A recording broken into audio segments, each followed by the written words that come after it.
On today's episode of Undercover Boss, the president and CEO of Mack Trucks, one of the most historic manufacturers of heavy-duty trucks in the world, goes undercover inside his own company. By working in the front lines, he'll find out what needs improving in his business. My rail is terrible.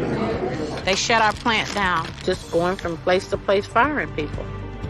But how will his coworkers react when they find out that he's been the boss all along, and how will it change their lives? That's a good idea. As you know, the factory has a regular innovation award, and you're going to be the recipient for the next one. Find out on today's episode of Undercover Boss. Mack Trucks is an iconic American brand that's been building vehicles in the US for more than 100 years, and more than 5,000 employees make Mack Trucks the second manufacturer of heavy-duty trucks in the world. Overseeing this $4 billion corporation is the president and CEO, Denny Slagle. I'm Denny Slagle. I'm president and CEO of Mack Trucks. Mack Trucks was founded in 1900 by the Mack brothers, and this company has been instrumental in building durable trucks for the military in both world wars. And recently, their trucks have been used to take out the Rube after the 9/11 attacks. Mack Trucks was acquired by the Volvo Group in 2002, and Denny was already an executive in Volvo and joined this company in 2008.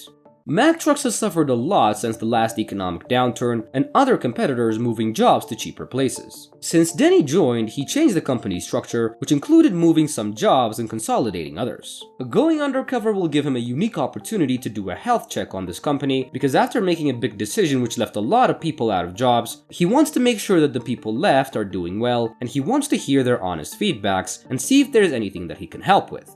He'll be going undercover as Roger Donovan, an unemployed contractor looking to start a new career, and his employees will be asked to rate his performance and recommend him for a job. My cover story is I'm Roger Donovan, an unemployed subcontractor trying to start a new career. For his first job, he travels to Hagerstown, Maryland to work in the engine assembly plant.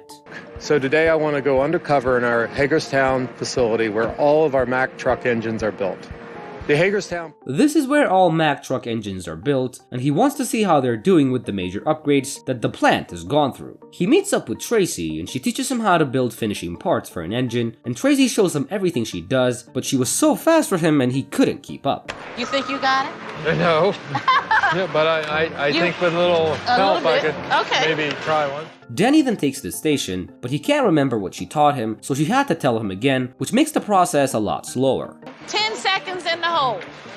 This is pressure. This is stress. You have to keep a lot of things together in your head. Uh-oh. He also messes up a couple of times, and the coordinator had to jump in and fix the issue, and by the end of the day, he almost finishes an engine without messing it up. While working together, he sees Tracy's really good at her job, and she also loves doing it too. He also learns that she was an employee in one of the plants that got shut down, and she tells him that though she's really good at her job, she still fears that the company is going to keep firing people and worries about how she will support her kids if she doesn't have a job anymore. For his next job, he travels to Baltimore, Maryland to work in Parts Distribution Center. The Baltimore Parts Distribution Center. These parts warehouses supply parts to dealers who in turn get it to the customers. He meets up with material technician Mike, who takes him on a forklift ride across the warehouse, and then shows him how to operate the forklift and get the necessary products for the specified locations. What you need to know today is the location, the part number, and the quantity. Right. So we're going to hit the 10, 13, 15A. Denny then takes the wheel, and he's shaky and starts bumping into stuff, and he doesn't know the layout of the warehouse, so he takes a long time to find the product location. Slow down, dude. Roger made me very nervous and a little shaky. On their break, he learns that Mike has worked for the company for 34 years, and from all his years, this has been the time when he feels that employees are not being appreciated at all. He also fears that all the plants are going to shut down and move abroad. The next day, he travels to Macungie, Pennsylvania to work in the assembly operations. Today I'm in Macungie. I'm going to be on the assembly line. Just this year, we've had to do a huge upgrade to our emissions control. And he meets up with Alan, and he first teaches him how to build an exhaust tank panel. Small screws. Sometimes I run my screws loose, then tighten them later, push a little bit to get started. There you go.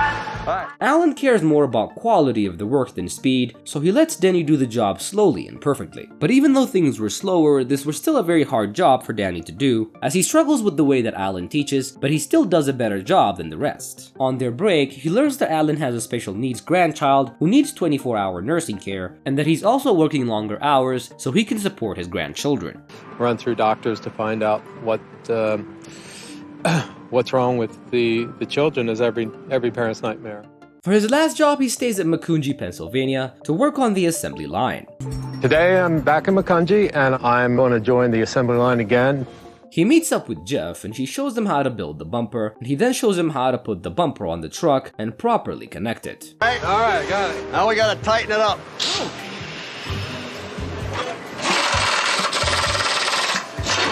They then build an exhaust pipe, and Denny learns how the full assembly line works, and they then set up the exhaust pipe on the truck before going out for a lunch break. Jeff takes him home and shows him his garage, which stored multiple generations of Mack trucks, as Jeff loves Mack trucks and has been a collector for quite a while now. This is a 1970 Mack, so this baby is 40 years old. She's had a couple of engines put in her already. So what he does is finding beat up trucks and rebuilding them in his free time. Turn over, but we weren't going to fire this up. I won't test it. I got a little problem that we're working on. And finally, Denny's undercover time comes to an end, and he's enjoyed meeting his amazing employees, and he's learned a lot about their problems and fears, and he's now invited all of them to his office to reveal his true identity. I'm Denny Slagle, CEO of Mack Trucks. Okay. I'm also Roger Donovan. My. Now I can see you. First in was Tracy, and he tells her that he likes how efficient and meticulous she is, and tells her that she'll be receiving the company's Innovation Award, and then offers to pay for a vacation for her and her family. You think, is anybody going to notice what I'm doing? And then you get appreciated. I'm shaking. Next in was Mike, and he tells him that he's heard his concern and that he will do his part to help with the concerns of the employees, and then offers to send him and his family to a ball game for his favorite team. And finally, he tells him that he'll be donating $5,000 in his name to the community sports team. And this is the biggest step in communicating with us workers that he could possibly do. That's going to pick the morale up right there. Next in was Jeff, and he tells him that he was inspired by his craftsmanship and how he loves trucks, and then offers to donate $5,000 in his name to a veterans foundation, and he also gives him a $5,000 gift card so he can buy parts for his truck. To get these accolades, I'll never forget this in my life. It's, what do they say? Awesome. Oh, it's awesome.